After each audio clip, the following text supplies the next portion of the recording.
Hey, this is We Kalled It. Thanks for tuning in. We've been giving out great advice to random followers. Actually, someone left a comment last week asking fantasy football advice. I think it was the only thing we got right last week. Start Curtis Samuel over Rashad Penny and Cordell Patterson. In terms of betting, it was not a pretty week. I think we were all 500 or under, looking to bounce back this week. All right. We are joined with the wonderful crew as always. Connor Lucas is back after his week delay. How are you, Connor? I'm good. Also, we're doubling down this week. We're going to win all our picks. So bet every line that I tell you. Every single one. Everyone. You know what they say. Not gambling when you know you're going to win. The first time I ever used our soundboard. I know I'm going to win. So, all right. And Dr. Kenneth Call. How are you doing, Ken? Oh, I'll be better this week. But, Browns game in 45 minutes. So go Brownies. Let's do it. Yeah, I would say we're not gonna cover the Browns game. So just know if you're listening, they won last night or on Thursday. So congrats, Browns. Way to bounce back after an embarrassing loss. If they don't lose, that's terrible. All right. Anyways, let's get on to it for time's sake, because like Ken said, the Browns are on. We're going to start off with our picks of the week. We're going to lead off with Ken, who likes Baltimore, as well as all of us, actually. We all have picks saying Baltimore minus 2.5 is the way to go. I'm glad it's not just me picking it. It's all of us. So they just listened to me. I told them all, this is it. But no, truth is, last week, I love what Baltimore is doing on offense. And by that, I mean, Lamar can pass this year. He's doing really good at it. And I think it adds a lot of balance to their team. Eventually they're going to run the ball. They can, they will. Yes, their weakest part of their defense is definitely their cornerbacks. They're hurt. They got abused last week by Jalen Waddle and Tyreek Hill. I do not think Mac Jones can do that to them. I do not think Nelson Aguilar can do it to him. I don't hate Jacoby Myers, but I do not think that they're going to let him beat them. With that being said, Lamar, they lost last week, so you don't hear as much about it, but he has been on fire. He's been doing great. They're putting up points. I don't think the Patriots can keep up. Yeah, and the Patriots offense is terrible. Been preaching it all year since the preseason. Mondre's coming. Don't worry. He's going to be good for fantasy eventually. Not yet. Eventually. What is we it? just need a couple of injuries to happen, and then we can start him. J.K. Dobbins is healthy. That will be a huge boost to a Baltimore run game. He's playing. He's fully practiced. He's a full participant in practice. Full participant, but he's going to be capped. You can't even play him for another 2 weeks probably. All right, he is better than what Kenyon Drake was doing for that running game. That was so bad. That's true. No, we're all just waiting for Gus Edwards. That's what it is. I do like me some Gus Bus.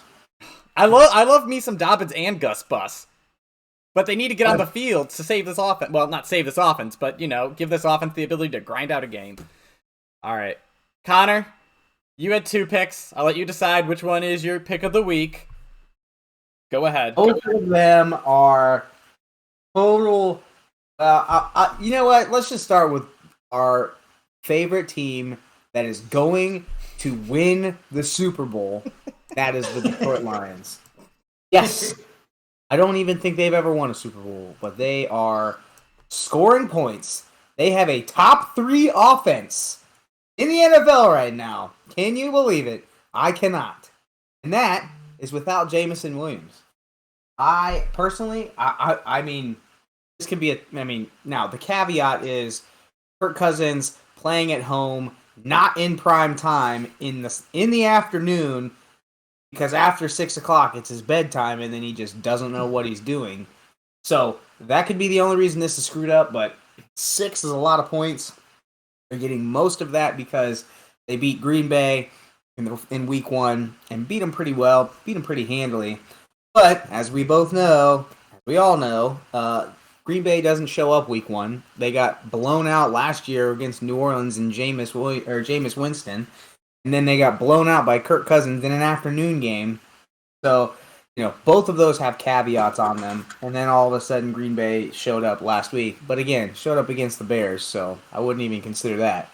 quality of win for Minnesota, which, by the way, I think we said somebody in this place, somebody in this group specifically said that Minnesota is a dark horse Super Bowl team. Someone out of the three of us picked Minnesota to go to the Super Bowl, and Now, I am not backing off.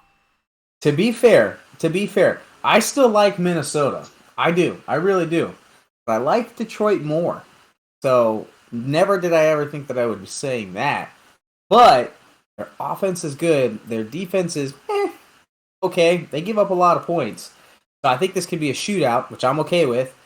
And if Minnesota ever decides to change anything on defense, they might win and win handily.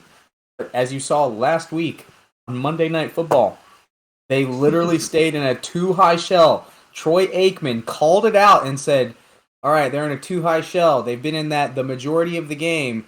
Maybe if they change it up, maybe Jalen Hurts would have to, I don't know, do something different. Maybe force his hand a little bit. He played the same defense the whole time. You can't do that, especially against Detroit. So, Goff, don't bet on Goff. Bet on the Lions. That's all I'm saying. I can talk about Las Vegas, but I think the play here is +6. 6 is a lot of points. 6 is a lot of points. For an offensive game, that's a lot of points. Yeah. I'm with you. Actually, I'm not with you. I don't have this pick. I picked Detroit the last 2 weeks, but Detroit's the child of our show's child, I guess. We all love them. Wait, are they 2-0? Are they 2-0? No, they're 1-1. 1-1. They are 2-0 against the spread. What really matters. All right. Okay. I agree. DeAndre Swift, Amon-Ra St. Brown. They got pieces you want to watch on offense. They don't have a defense. These games are going to be great to watch all year. Yeah.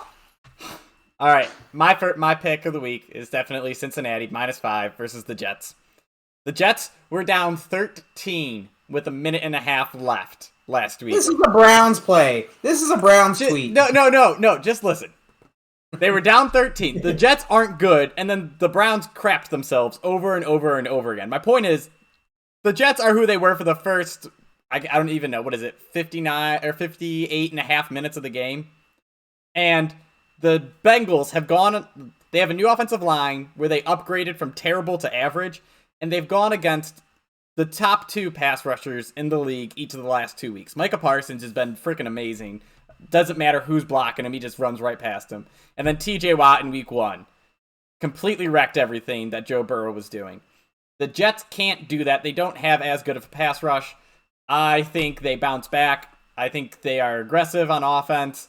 And I think the Jets they don't do what they did last week and keep up. I think the Bengals defense is better, or at least playing better than the Browns, and they won't blow it. So Bengals bounce back. They are not a team that's going to start 0-3. It's a 5-point spread. I honestly think the Jets aren't good, all right?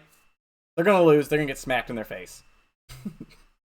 You forgot the most important part. Joe Burrow deleted his Instagram, deleted his Twitter. He's in full game mode. I'm sorry. I'm not betting against the Jets. I'm betting against Joe Burrow starting 0-3. I'm with you. Okay. Yeah, it sounded like you said you're betting for T. Higgins. That's what I heard. I love Joe Burrow's receivers. There's no doubt about that one. All right. So Ken has lots of picks this week. We'll let him go with the next one. How about tell us why you're taking Buffalo versus Miami? I think you've been heated about this. It's easy. Just listen to exactly what Phil said about the Jets.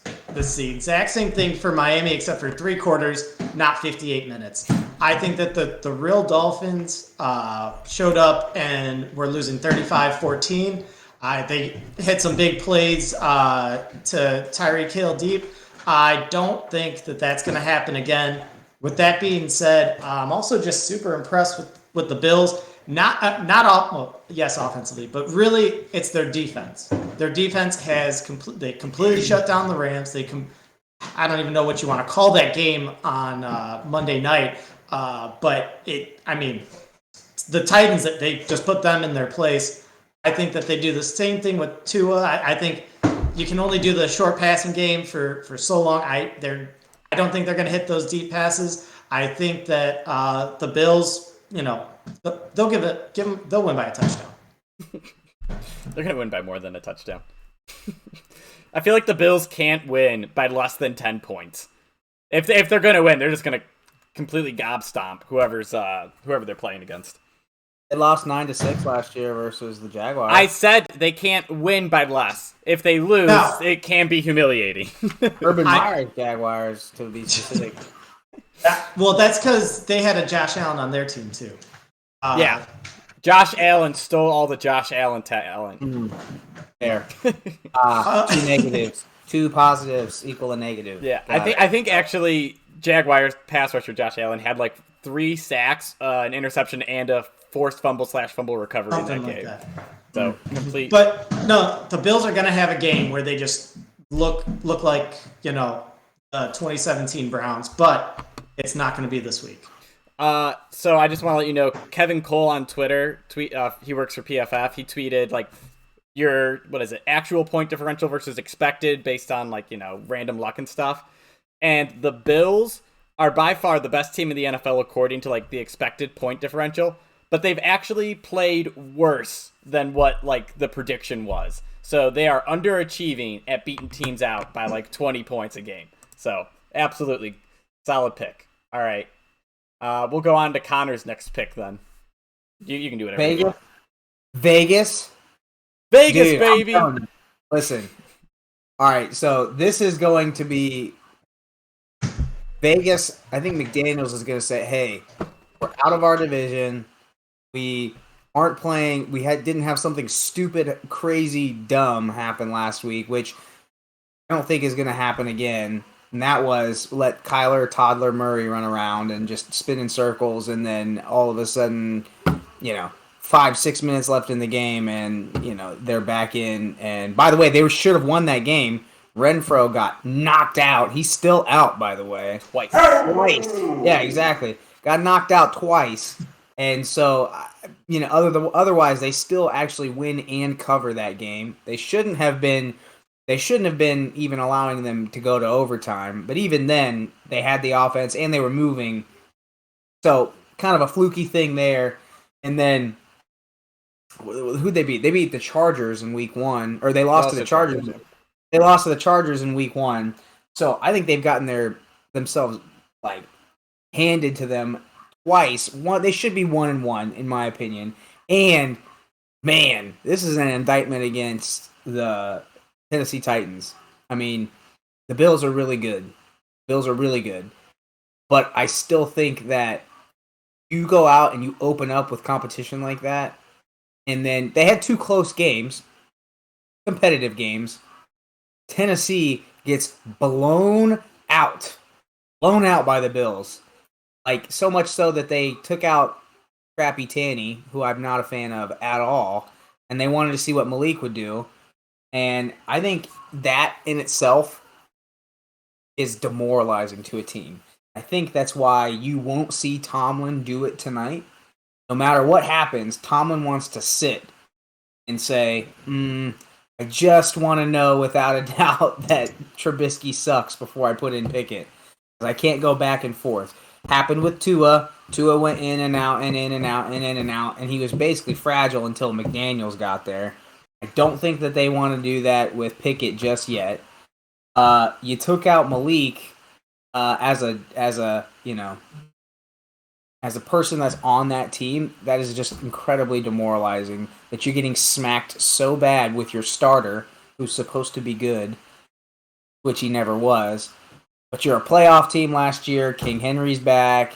Drafted some talent, and then now all of a sudden you just get wiped out. And I think this line is incredibly forgiving to Tennessee. This is all Vrabel. Vrabel is the one that is keeping this line relatively close. And I was actually about to tweet it or text you guys last week in the first 2 quarters or whatever, and I was about to say, man, how is it that Vrabel always somehow, some reason, stays close in big games and then blows it against somebody like the Jags? Then the second quarter happened, and I was like, I'm glad I didn't text these guys. Seriously, I think McDaniels is going to be tired of tired of hearing about how he should have been fired. He was up until the third quarter of that game. Everyone was like, "Oh, McDaniels is back. McDaniels is back." And then all of a sudden, the script turned. And if you just look at this on paper, this team in Las Vegas should beat the brakes off of the Titans on paper. So much more talented. I was going to say, you saw what Stephon Diggs did. Now you have Devontae Adams going in. It's like, all right, if they overcorrect and smother him, then someone else. This was a game I wanted to pick, but I didn't because I had so many other picks. I liked a lot of games this week. If they all turn out to be right, I'm going to be happy, but also mad I didn't pick more. Anyways, we'll go on to my next game. Hey, no, wait. You're not done. I'm sorry. I did, actually. No. I wanted so hard to find any reason to pick the Titans being 0-2 at home, and I couldn't. I couldn't find a thing. Raiders looked they looked really good in their loss to the Chargers. I think Chargers are underrated. And they looked really good for just about the whole game against the Cardinals. I agree. Once again, I test Phil. Who cares about the numbers? Ken was the one talking about numbers, but whatever. Anyways, I'm going Tampa Bay at home versus Green Bay here. Connor, you talked about it. Everyone's psyched. Sunday Night Football. There was the Packers beating the smack out of the Bears, who were down by 2 scores and threw the ball 11 times in the game. I think it was like in the first or early second quarter, they were down by two touchdowns, and they were just running the ball up the gut with David Montgomery. Up until the end of that game, they had a chance to be in it because the Packers, what they do? I think they turned it over late, didn't they? The Packers they didn't look good. Like, Aaron Jones is the only player on the Packers offense that looked good. He looked fantastic, don't get me wrong. But it's like, you had your chance, Bears. Give people hope that you're going to cover at least. It was a 10-point spread. Yeah. Set 11 attempts. It was just pathetic. Anyways, the Packers I don't think are that good. I don't think Aaron Rodgers is willing to take risks with his receivers. That dude loves his touchdown to interception numbers. Whereas the Buccaneers, they're going to be having scout team guys going out there now. But I think Tom Brady's still going to be willing to chuck it occasionally. Like his touchdown pass to Brashad Perriman, that was a huge gamble. Perriman was tightly covered. He threw it to the back corner, and Perriman turned up, and it was the only place he could throw the ball that was catchable for Perriman, and it worked out. So I really think Tampa Bay has a better defense. The Packers have a great defense, but Tampa Bay's has been absolutely smothering everyone. And then 2, Tom Brady will try to make it work better than Aaron Rodgers will with his lack of weapons. I also think Green Bay is going to be a team that lets Leonard. They're going to be like, oh yeah, run the ball at us a million times, compared to the Saints that smothered the line of scrimmage and stopped Leonard Fournette. I think the Packers won't be able to do that, and the Buccaneers' run game will be more functional than it was previously. Tampa -1.5. You keep talking about their scout receivers out there. You're talking about Julio Jones, Russell Gage, Timeout. Cole Beasley. Timeout. You're saying right now Julio Jones is playing Sunday football. Julio Jones is gonna play. Julio Jones will play 4 quarters of Sunday football. Will you say that? Julio Jones will be there at the stadium. On the sidelines. Who knows if he's... So, Mike Evans suspended. Godwin's already been basically ruled out. Yeah. Julio hasn't practiced, but I don't think he ever is going to practice. He didn't practice. He didn't practice today either. Yeah. Cole Beasley's learning the offense. Russell Gage is their... It's the Falcons receiving core from last year. It's Russell Gage and then other people. Rashad Perriman will have streaming option in fantasy if you guys are wondering for fantasy nugget. All right. So fantasy nugget here. How scared of you of Jair Alexander? Because I assumed he would take the outside threat, which is Perriman. That's the problem, though. That's the only thing. But you just said it though. Tom's still going to chuck it at him. You remember, Rashad Perriman's been off and on the team, but he is the person that has caught. I remember it was like Monday Night Football or Sunday Night Football last year. It was the first pass or second pass in overtime, and Rashad Perriman goes for 80, on a crossing route, and Tom probably remembers that. Okay, another thing, stats don't matter. Eyes do. He just caught a pass that made Tom go from 13 to 10 to 20 to 10 or whatever it was and win a game. No, that was 3. Like that was the 10-3 score. They got a pick 6 for the other one. So it was like that's a huge touchdown to get, right? That's I just think that Tom's gonna remember that. Have you not watched Tom Brady? Cole Beasley's getting 13, 113, and 1. Yeah, no, he's gonna give it. He's gonna end up throwing it to I don't know, like Lenny out of the backfield. No, I was gonna say, man, White. Put Rashad White in the slot. Yeah. I was gonna say Leonard Fournette is gonna do just fine. All right, so Ken, you're on this game. Do you want anything else besides Tampa Bay -1.5?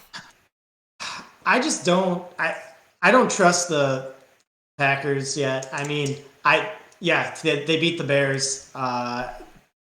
Aaron Rodgers didn't have to do anything. When you get up against, I mean, the Buccaneers defense has been lights out, like you mentioned. I just think I trust Tom Brady more than that. I do hate it betting against Aaron Rodgers, but I also hate it betting against Tom Brady. All right, then. We'll go on to your next game if you want. I don't care what you got. Just if you're streaming something else on this, I mean, they're just the slowest teams. Both of these guys are gonna hand check and check and check and check and check and 1 second left and 0 and look down and then snap the ball. This is gonna be a slow game, I think. I just think this is gonna be super slow. I'm thinking about benching Tom in fantasy for Jared Goff. Can you guys believe that? I love it. I don't know why you haven't yet. Jared Goff. We love the Lions. I was gonna say you're talking to us about our children, all right? Anyways, comment on what you think I should do. Tell the analyst to come back. Tell the analyst what he should do in fantasy football this week. All right, let's go on. Ken, your next game. I don't know. I think you only have one left. Is that right? Yeah. Mm-hmm. I picked a lot because I'm starting to, for no reason, to get confidence in my picks. But it's all about picking against the Broncos. So now, they did not look good against Seattle. They certainly did not look good against Houston. They're also, for some reason, 64-yard field goal away from being 2-0. But with that being said, they are nothing but horrible coaching mishaps. Kyle Shanahan is going to, he's going to beat this line just on his own. There's no Jerry Jeudy. Actually, I'm not sure. Is he playing or not? He's questionable. I don't think he's practiced this week, so I would assume not then. Yeah. But I really like the 49ers defense. I think that they'll slow down the running game, and I just don't trust the Broncos yet. Yes, I'm a big Jimmy G fan. I think he wins games in the regular season. This game is pretty much a pick-em, and that's why I'm going with the 49ers. So, for the record, I really wish I would have known Jimmy G was starting because they would have been my Super Bowl pick over the Vikings, but I didn't pick him because I didn't believe in Trey Lance So now I'm upset because I traded Brandon Ayuk for Julio Jones on the thought that the Trey Lance in the 49ers offense. All right, just wait. You'll hear why. Trey Lance in the 49ers offense, it just, after what I saw the first week, I was like, this isn't going to be any good. And then to start the second game, I was right. They ran the ball 1,500 times on the first drive. And then I'm like, all right, Julio Jones, if I have him during the bye, I have T. Higgins and Justin Jefferson as my starting receivers. They're never coming out. All I need is a bye week flyer. So I'm like, if Julio Jones is healthy, it's great. I'll play him in. He might get 100 yards and a touchdown. Brandon Ayuk, I didn't think could do that. And then, of course, Jimmy G comes in, and now I'm super jealous that Ken has Ayuk and I have Julio, because I'll probably never play Julio. I know. I would have taken Ayuk just forever. I think he wasn't going to crack my starting lineup if I have Jefferson and T. Higgins. And you won that trade. He did, but only because Trey Lance got hurt. I would have done it. I don't think I would have done it with Trey Lance at quarterback. Dude, I was on the Julio looked good his first game, and anyways. I like the CMC train. CMC got hurt again today, so that's cool. Everyone. Just a heartbreak. I want to believe. I'm an optimist. I want to believe I want to Julio. believe that Christian McCaffrey is going to play 16 games like he did in 2019. That's what I just said about 2001. Julio. See, I'm an optimist. I want to believe in my teams. I'm a Browns fan. I have to. Otherwise, it's That's just all, sad. but then I went out and traded for A.J. Dillon so that I could have somebody who I could plug in and could get 18 carries a game, just in case CMC decides that he wants to be a pansy again. All right, I'm gonna go with my next game because I'm gonna rapid fire through it. It'll take 2 seconds. I'm writing on I gotta sign this game to write, so I had to make a pick. Houston versus Chicago. They suck, both of them. Under 40.5. Done. Yeah, Yeah, see, I'm taking the check they give me for it, and I'm walking away. But it's under 40.5. I don't want to talk about anyone in that game. I do want to talk about this because this is for OSU homers, okay? This is for OSU homers, and I actually analyzed this. I might have even analyzed this with you guys last week. Okay? I'm not convinced that Chicago thinks that Fields is their guy. No, I actually don't think that their new GM is convinced that Fields is their guy. And they have refused to do what they did with Jalen Hurts in the Eagles country and A, put people around him, and B, build the offense around him. And the third thing that I thought about yesterday was there is some sort of developmental problem with Fields. If you notice, and I watched the whole game, the Packers game, just like you guys did last week. He had a first read, he had a read. Usually it was it wasn't even like it was quick game. His passes were either quick game or traditional play action, roll out, 1 read, 2 read, run. Which tells me you can't get through a traditional 5-step drop where you need 1, 2, 3, and maybe 4 reads. You can't read the defense fast enough to get through his progression. He's doing 1 read, 2 read. Now, that's a couple of things. Their offensive line sucks. We know that. But that means that they don't trust him to make good decisions past 1 or 2 reads. Thus, quick game or play action where there's only going to play action with like 12 personnel. 1 running back, 2 tight ends.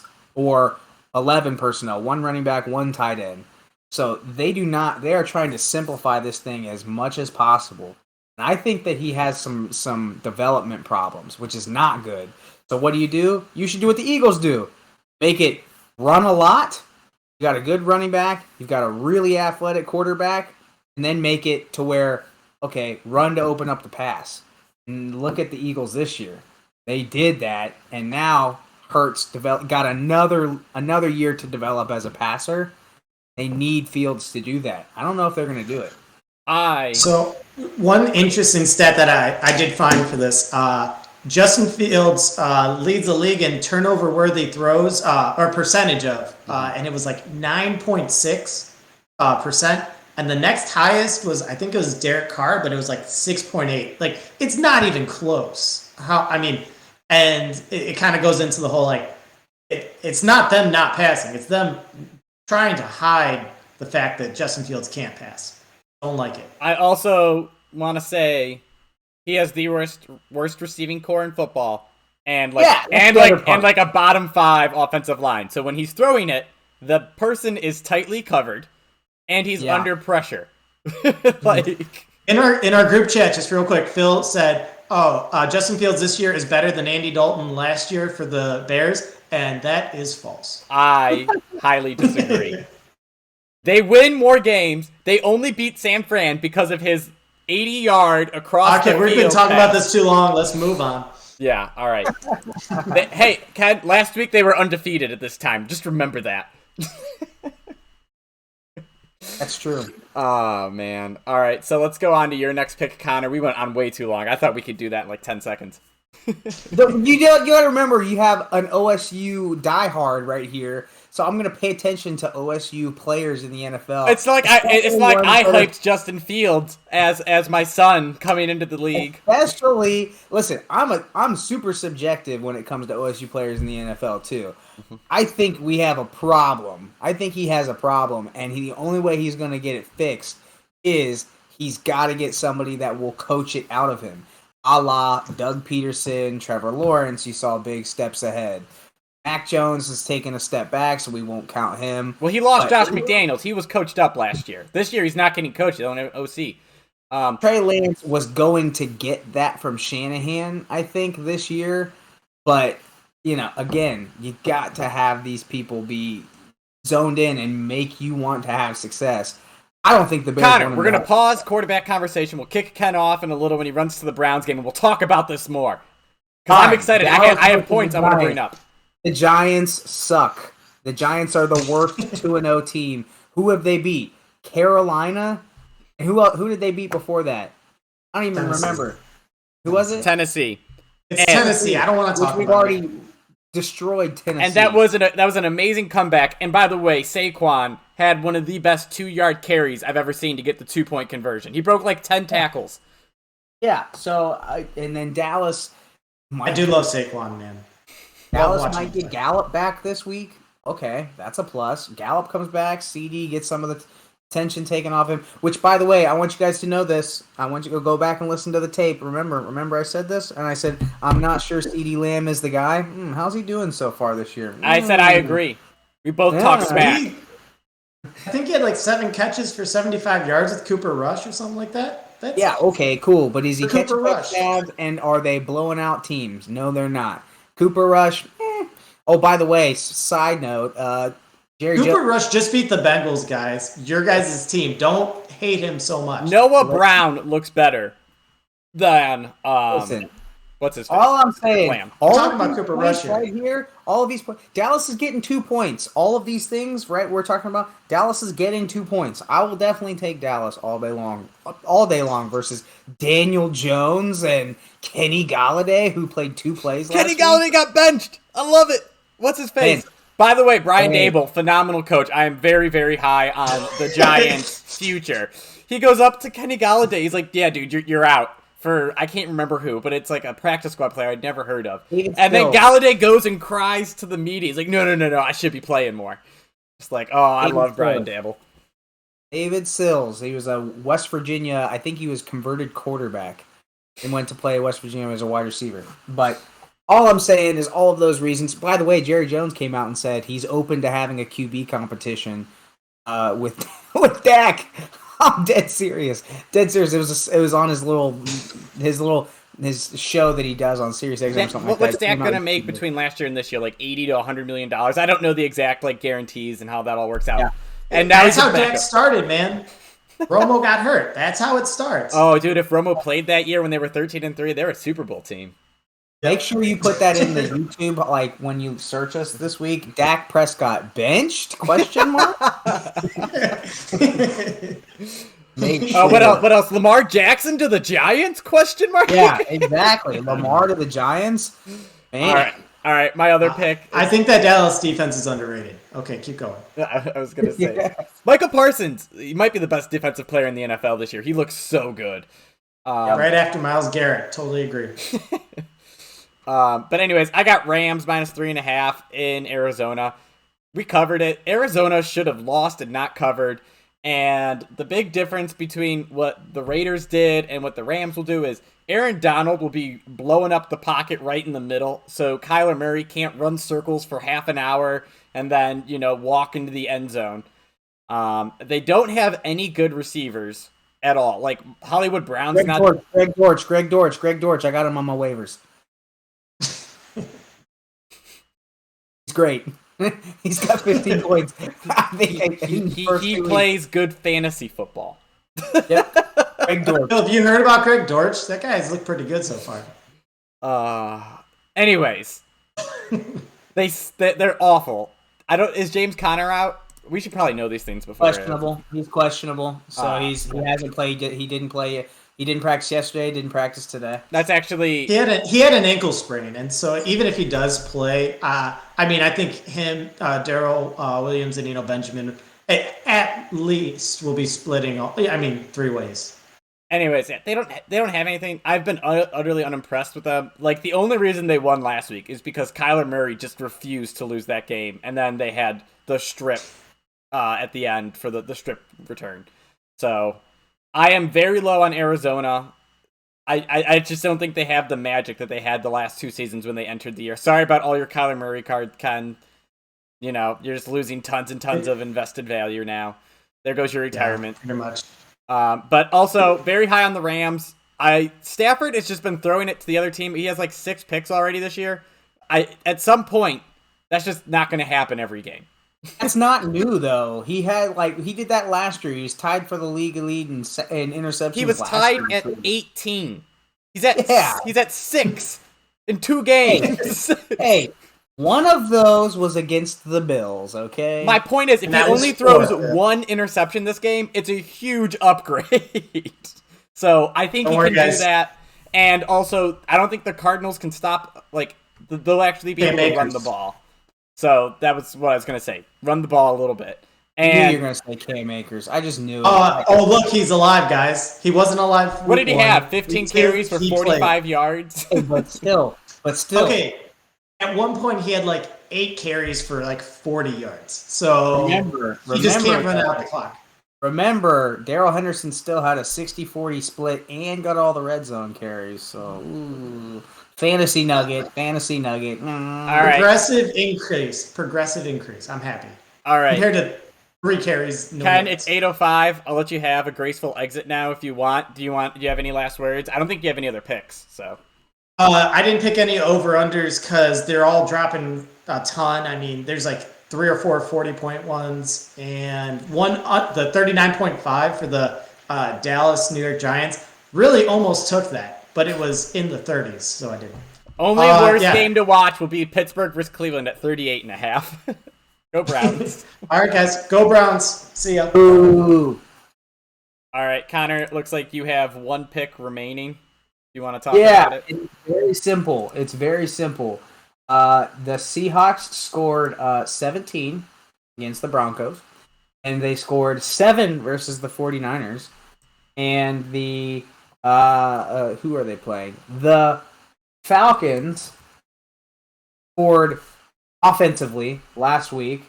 They scored 20 points because I don't count their whatever happened, block punt, something like that. I don't count that. So you're telling me neither of these teams have scored 21, and they both need 21 apiece to hit the over? Yeah, I'm good. I'm gonna go ahead and take the under. Yes, I get it. Neither of them are very good on offense, and neither of them are these are very bad teams. So I've always said in the past, like 2 very, very bad teams, like, oh man, maybe they both just like put up a shootout, but I'm not betting either of these guys are gonna put up a shootout. Well, these are both terrible coaches, in my opinion, too, in terms of they are very old school, and we're going to run the ball into the ground, and they're going to milk the clock. It's going to be ugly. Arthur Smith coming out and telling everybody, hey, listen, we're not playing fantasy football out there. We don't care about how many times Kyle Pitts touches the ball. Might be one of the dumbest things that I've ever heard a coach say. The highest ever drafted tight end at the 3rd overall pick. And they're like, you know what?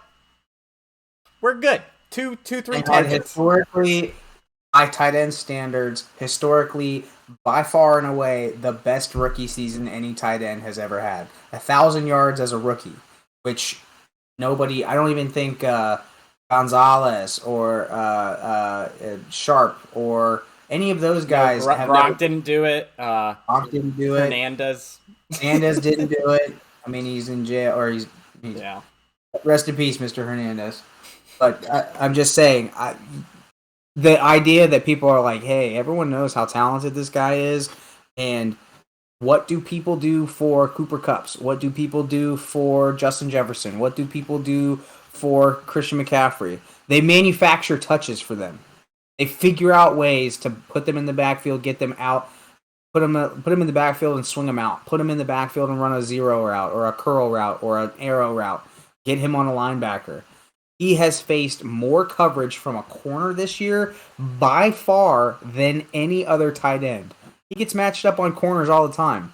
What do? Get him off of a corner. Move him around. Put him up. Spread him out to put him in the slot such that you have a nickel or a linebacker doing it. Don't put him outside and just say, we'll put him as the X for this play. We'll put him as the Y for this play. I mean, I get it. We're the peanut gallery, but come on. It's like that saying coaches- I have Deebo Samuel, and he's going to be my X. Yeah. He's 1-on-1, or he's on the outside. I'm gonna let him play 1-on-1 with Jalen Ramsey all game. It's like, no. Why do you have Deebo Samuel if you're letting him go 1-on-1 all game? a guy who is not traditionally a super traditional X wide receiver. No, you move him around. You put him in the backfield. I refuse to believe that this guy is dumb enough not to steal from other coaches. Coaches talk about it all the time. Just go watch Andy Reid's game. I was gonna say, go figure out how he manufactures touches for Kelsey. Go figure out how they manufacture touches for Andrews. This is not that hard. I mean, it's even like Irv Smith for the Vikings. They move him around a lot. He had like his play against what's it called? He had a wide open touchdown that he dropped on Monday night. Yeah. But it's like they manipulated the coverage. They used Justin Jefferson with him, and like they move him around, and they just create confusing scenarios for like when what is it? Your star corner is now in the slot, and you have to play off and stuff. So I watched a breakdown of Shanahan's the play that they got their tight end open. It was a no name. It was like not Will Disley, but Ross Dwelly. Dwelly, yeah, Dwelly. Last week they showed the way that they got him wide open, and you thought it was a blown coverage. It wasn't a blown coverage. It was cover 3. They took Debo, they took Ray McLeod, a guy who is borderline not even supposed to be on a roster. Took him across. He took the corner and the safety on like a deep over post route. So they cleared those two out, but they used motion. They used Debo across the formation to carry the flat defender. And they ran a simple flag route or a corner route with Welly, and he was walked into the end zone. That was Ross Dwelly. I get it. He doesn't take as much attention, but Debo does. So use somebody, Cordero Patterson, move him in motion. Keep a flat defender. It's a very simple concept. It's so simple, like it works. Like, well, it's also catch like the right coverage. It's like Kyle Pitts. So he can be an inline tight end and block, right? Because he actually has that skill set. It's a very respectable level. I'm not gonna say he's an elite blocker, but like he can be inline. You can put him in the slot and you can split him out. And then Cordero Patterson, like you said, he's a running back at wide that can go, if you split him out, can run right past the linebacker. It just blows my mind that people aren't like, hey, where is my advantage? Instead of saying, I have my play, this guy goes here, this guy goes here, this guy goes here. I watched him run the triple option with Mariota. It's a triple option out of the pistol is what it is. It's not actually a true triple option, but it's fullback to your side or running back to your side, guy behind, you read the defender, and then you pull and pitch. I just don't like. That's a great curveball.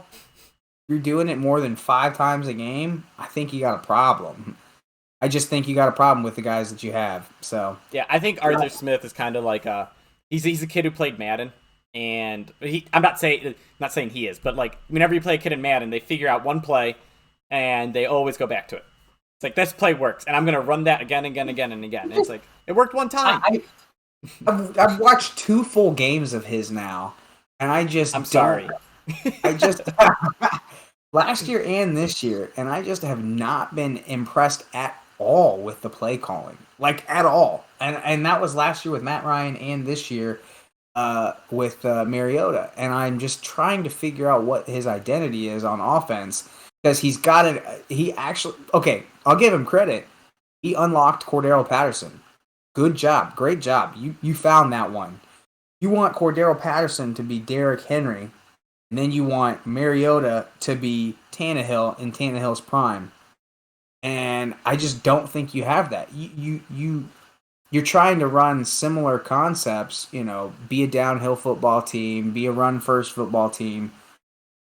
You don't have that. You just don't have that. Even then, think about this. He had Corey Davis, and he also had who was the other one? And AJ Brown for that year that he basically made himself into a head coaching prospect. Mm-hmm.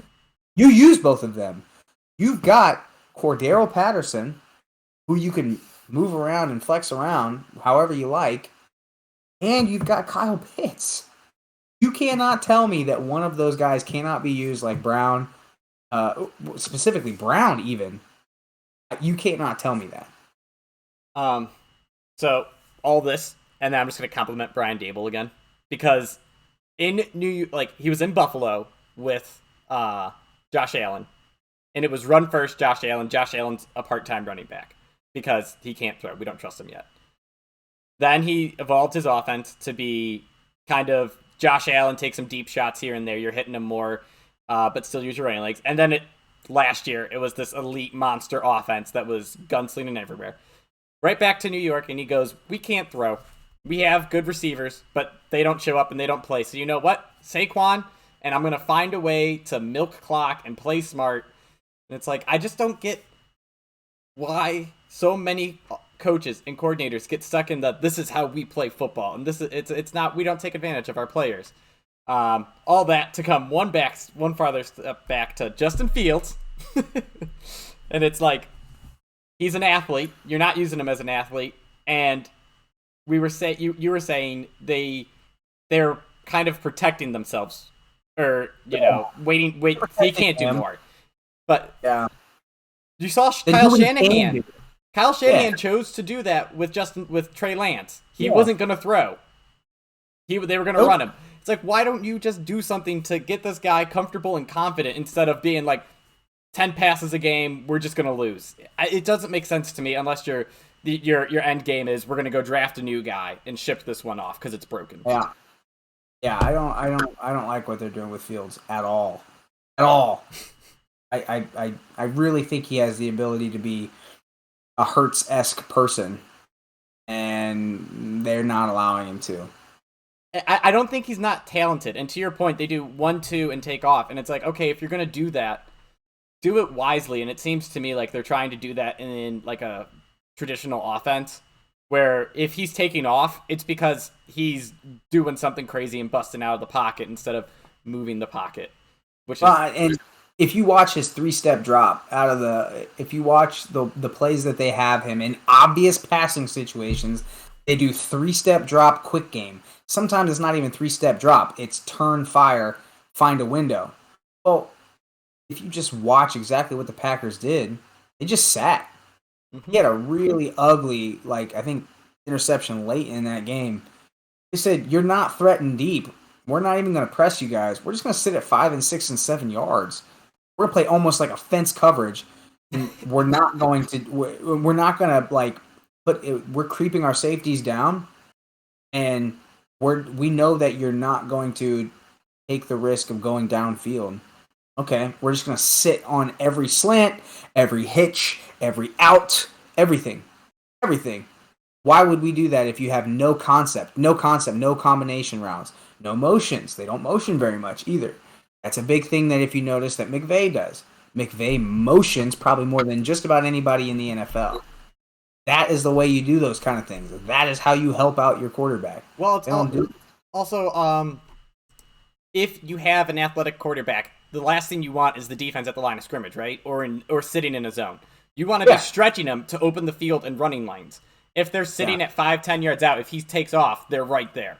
If you look at the Eagles, A.J. Brown, Devonta Smith, down the field, left and right. If you don't chase them, you can just throw it one-on-one coverage. And if you do, then Jalen Hurts has a wide open running lane if your defensive front isn't disciplined. And Miles Sanders has 40 touches in 2 games, which is crazy because that dude was not used at all. But most of that is because they can stretch the field on the outside now and open up the middle because they're making those linebackers creep out. They are moving them out of the box, even if they're in the box. I mean, it's an oxymoron, but they're spreading out because they want to be able to get outside and get to Smith and Brown and even whoever it was, Quez Watkins. Quez Watkins is still a burner, and it's very stupid. It's a very dumb decision, and I have a feeling that they're gonna have, them and the Carolina Panthers and the Falcons and the Seattle Seahawks, like we said, least talented rosters by far in the NFL. I feel bad for some of those guys. All right, so one more question before we go. Christian McCaffrey and Baker Mayfield and Panthers. Have you watched any of it? All I want to know is why is he not catching passes? Like, all game, they don't lean on CMC's pass catching. So they've also Rule had said in the past, hey, I'm going to lighten the workload of CMC because he's only played X amount of games since I've been here. Yeah. He formerly had 80, 90% snap share. I think he's at like 60 to 70. I think he went up because after the week 1 when they didn't use him, Rule probably got flack for it, and he came out and was like, oh, we got to get CMC the ball. I think he was in 70% of snap share. Now, he has the ability to, I've said this actually probably not in this chat, he's one of the only guys I've ever seen that could probably make the Pro Bowl as a slot and a wide receiver. A slot and a running back. I don't know if there's any guys in the history of the game that, because he doesn't just run regular routes, he doesn't run regular running back routes. The circle route, the arrow route, the whip route, he can line up and probably run most of a route tree. You're not going to send him on posts. You're not going to send him on deep drags, things like that. But any of the 7 to 10 intermediate, you got to scheme for that too. You got to scheme to get him on a linebacker. I don't think Rule's done that. They give, I'm not impressed with Baker. Okay, think about last year, Baker in Cleveland. He has not fed DJ Moore. He didn't feed, Donovan Peoples-Jones last year. Everyone thought he's going to break out. Didn't feed him. He never feeds anyone. OBJ, Jarvis Landry. Didn't feed Jarvis. So this myth that he's going to be able to upgrade and support a receiver, I feel bad because I just think that they're going to struggle. If you got to have a guy that you're going to say, I don't care what it is, I'm going to throw you the ball if it's close. If you're not doubled, I'm throwing you the ball. Like, I just love watching it now because when I see, I don't know if you remember in college, that was the Packers when they lost Randall Cobb, or they lost Jordy Nelson, someone else. They didn't have any receivers, and we would always laugh. It was press cover 1 all the time, and they couldn't do anything about it. And it's like, now when I watch and I see press cover 1, I'm just like, okay, who's the big outside threat? Like, when it was the Steelers, it was Martavis Bryant. I was watching the Eagles versus the Vikings. It was Justin Jefferson. It's like, all right, press cover 1. I'm going to call hike, take 3 steps. I'm going to throw the ball up that way. And, yeah, they have guys to do that in Carolina, but Baker doesn't do that. I don't know. He's more of a, give me a dual call, let me check it. Now, McCaffery had 100 yards, 140 yards from scrimmage last week, something like that. Yeah, didn't he bust out like a 60-yard carry? Yeah, he had one big long run. And nothing else productive. Pretty much. But you still kind of look at it and go, all right, that's why you get the ball in your hands more than, 15 times. He needs to touch the ball 20-plus times a game. Leonard Fournette touched the ball 24 times last week. 2 weeks ago, Dalvin Cook had 20-plus touches. I mean, I understand he's fragile. He's also by far and away, when he's healthy and playing, top 5 talent in the NFL. Period. And nobody will dispute that. You got to manufacture ways to get him the ball. Well, it's like you said, defenses are already set up to have a linebacker on him. You should be using his slot receiving skills, essentially, and letting him get the ball in space. And that's why, even when Carolina was a joke years ago, he was getting 10 catches a game, 100 yards receiving, because it was highly effective. And those also aren't high collision plays. I know he can pop a hammy, roll an ankle, or I don't even know what else. But like at the same time, that's not a high collision incident. It's not like running him up the gut and getting smacked in the face and being worried about someone rolling up on him. That's why I think somebody has to rein Baker in. And I think Baker changes the plays a lot, and I think he, like I said, goes up, dual call, and sometimes you got to say, Baker, you're getting DJ Moore or you're getting Christian McCaffrey the ball in this play. Period. That's your first read. That's your second read. Pull it down and run. Figure it out. I mean, I don't think that they do that enough. I mean, play a 2-man game. You notice, going back to McVay last week, I think they opened the first 2 or 3 drives with Cooper Kupp and Allen Robinson playing a 2-man game. Allen Robinson scored a touchdown, and they featured him on the first and second and third drive. He fell off later because Stafford's going to go back to whatever Stafford does, which is wherever Cooper Kupp is, I'm going to find him. But hit the ball to your best players. It's crazy. I know Stafford gets it. Also, yeah. I'm just surprised that you're not running them on the same side of the field. Shoot, Robbie Anderson in the slot, run DJ Moore on the outside, and then run a 3-man game even, and run and motion CMC out in the backfield to play the third slot. You're going to get a Mike on him. You're going to get a Mike or a Will on him. There's no way that they're going to put a Quadzilla. They're not going to play a dime package. No way. And run the ball down their throat. Period. So, I don't know. Weird. We're going off on a tangent. I could do this all day, Phil. I know. Well, actually, that's what I was trying to get you to do. We're hitting our time. Is there anything you want to end with? Fantasy players, things you're watching. I got nothing else to cover. That's why I kicked Ken out, so we could have these talks without lesser minds in here. I'm buying. I'm maybe one more week. I'd like to see it one more week, but I'm buying in on Curtis Samuel. Targets this year, 18. Next closest, Antonio Gibson, 12. Yeah, isn't that a surprise? I am, or it might have been Terry McLaurin. Probably Terry McLaurin, 12. 12 versus 18 in 2 games. Plus, you get the rushing stats. Potentially 4 or 5 rushes a game. I'm almost there to crown Curtis as my sleeper of the year, but gotta stay healthy. Bad game scripts. They're trailing for both of their first games. Like to see them in the. I don't get how Washington 2 years ago had this defense that was like terrifying, and now it's awful. It was shredded by Jacksonville, who should have put up 30+ points, and it was shredded by Detroit. So yeah. Yeah, I have a tough time. I just have a tough time thinking. I have a tough time crowning them anybody fantasy relevant, but McLaurin got paid, Samuel got paid. Dotson, I think, would be the first one to fall off. I think it's more likely that Curtis Samuel sticks than he falls off. That's the fantasy nugget that I have. Mine's going to be Russell Gage. I don't think anyone else shows up for the Buccaneers, and that's an easy opportunity. Layup. Yeah. Opportunity. Yeah, it'll be there. I'm sad for Darnell Mooney. I'm trying to think. If you can get Jameson Williams in your IR spot, I think DJ Chark had his chance, and he is not capitalized. He dropped a touchdown in the first game. He did not do anything against Washington, and I think if they get a real outside threat, I'm going to love Detroit even more. Yeah. And then if you need a tight end, Evan Ingram, he's been surprisingly good and gotten a lot of targets. I said him last week as my fantasy play. He only had 47 yards receiving, but he had 8 targets and 7 catches. Love Jacksonville. They're the number 2 on my this is my baby team.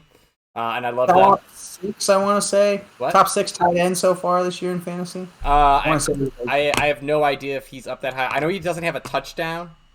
No, but he's got targets and yards. I was going to say, targets and yards. He's a guy that's going to start as also I think Jacksonville starts doing better on offense because they have looked so much better. I think they're going to catch they're going to be a team you don't want to play later in the year. They're still going to end like 7-9, but whatever. Yeah. I just like them. I just like Trevor Lawrence. Oh, and by the way, I like Christian Kirk. I think I called that one too. Yeah, that was yours. That was complete. That was my play. big one that that one is the one that I really like a lot. Yeah, I think Doug Peterson's just a really good coach. I think he's always found ways to put his players in winning positions. Again, it sounds easy. It's not. It sounds like coaches do it, and they don't. All right. Arthur Smith, Pete Carroll. Dude, there's so many more. Let me see. Lovey Smith, that's another one. Matt Rule. Dumb. The Jets have even done. I don't know who their offensive coordinator is. He's going to get a job if their offense keeps playing the way it is. So, all right. Anything that's all I think. Just remember, Oh, let me hit my button one more time as an intro to Not our gambling when you soundboard. know you're going to win. We'll have more sounds if you can think of any. If you have questions, leave comments, reach out to us. We are happy to answer anything. And we don't do anything else, so we'll get to you right away. See you guys.